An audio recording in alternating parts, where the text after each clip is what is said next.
જય માતાજી મિત્રો, આજે આપણે દુનિયાનું સૌથી શક્તિશાળી અને ખૂબ જ સસ્તું એવું શરબત બનાવીશું, જે લાંબા સમય સુધી તમે તેને સ્ટોર પણ કરી શકશો. અને જો તમે જમ્યા વગર પણ તમને આ શરબત પીવાથી તમને ઘણી તાકાત આવશે, શક્તિ આવશે અને ખૂબ જ ટેસ્ટી બનશે. તો આપણે બનાવવાનું શરૂ કરીએ.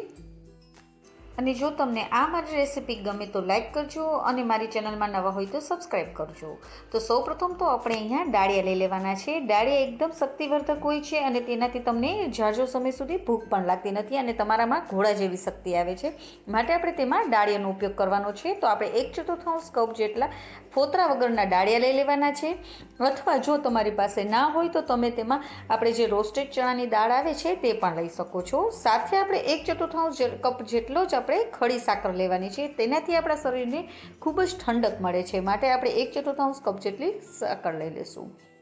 બંનેને આપણે સરસ રીતે પીસી લઈશું અને એક પાવડર બનાવી લઈશું. તો આપણે આવો પાવડર બનાવી લેવાનો છે અને તમે આને 8 થી 10 મહિના સ્ટોર પણ કરી શકો છો. અને જ્યારે પણ તમને આ શરબત બનાવવાનું મન થાય ત્યારે 2 થી 3 ચમચી જેટલો પાવડર નાખી અને તેમાં પાણી ઉમેરી અને લીંબુ ઉમેરીને તમે ઇન્સ્ટન્ટ 2 જ મિનિટમાં તમારે આ શરબત રેડી થઈ જશે.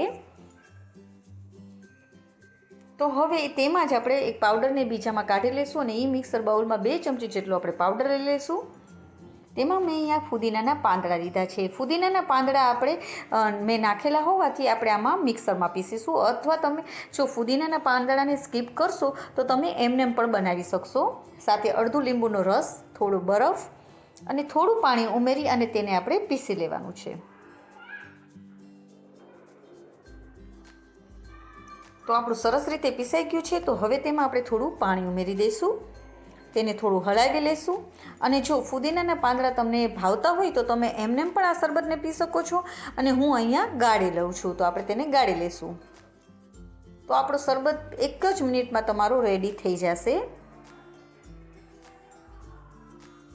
તો છે ને એકદમ ટેસ્ટી એવું આપણું શરબત રેડી પણ થઈ જશે. અને તમે જ્યારે બાળકો જ્યારે એક્ઝામ દેવા જતા હોય કે સ્કૂલે જતા હોય ત્યારે તમે તેને બોટલમાં ભરીને પણ આપી શકો છો, જેથી તેને ગરમીમાં ઘણી રાહત થશે શરીરમાં અને તેને લાંબો સમય સુધી ભૂખ પણ નહીં લાગે.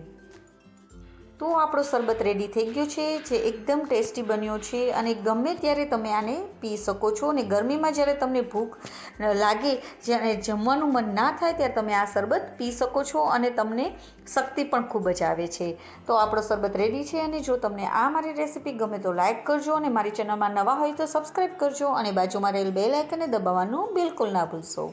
જય માતાજી મિત્રો.